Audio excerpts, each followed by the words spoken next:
Permanent representative of Mexico. I have the pleasure now to give the floor to Her Excellency, Deputy Permanent Representative of Egypt.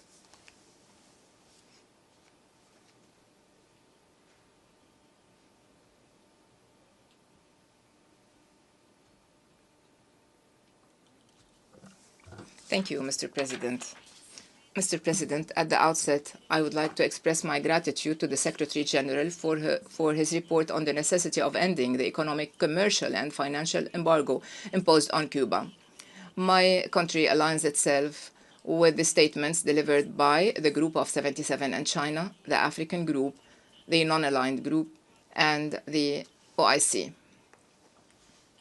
Mr. President, Egypt reaffirms its steadfast position in support of Cuba in facing these sanctions. The unilateral measures imposed on Cuba have a direct and negative impact on all aspects of the social and economic life of the Cuban people. It constitutes a serious obstacle to development efforts.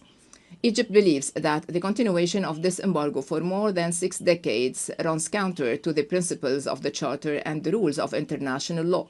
It also undermines collective efforts aiming at respecting multilateralism and achieving international cooperation and sustainable development. President, Egypt emphasizes the importance of respecting the General Assembly decisions and the other resolutions calling for ending this embargo. It stresses that the continuation of UCMs does not serve the objectives of international cooperation nor the spirit of solidarity that our multilateral system needs in these difficult circumstances. We call for a complete and immediate lifting of the embargo imposed on Cuba to enable its people to achieve their legitimate aspirations for development and prosperity. Thank you, President. أشكر سعادة نائب المندوب الدائم لجمهورية مصر العربية. I now give the floor to the distinguished representative of Ghana.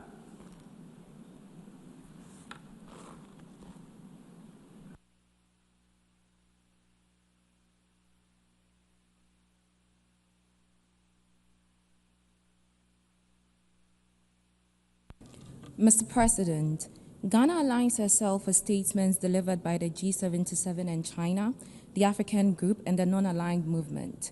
We speak at this moment in our national capacity and take this opportunity to thank the Secretary General for his report A/80/83.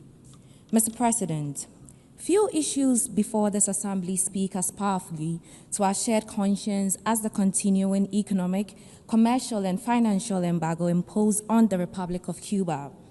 For more than 6 decades, this measure has stood as a moral, legal, and economic contradiction to the principles enshrined in the Charter of the United Nations, namely the sovereign equality, non-interference, and the right of all peoples to pursue their own development and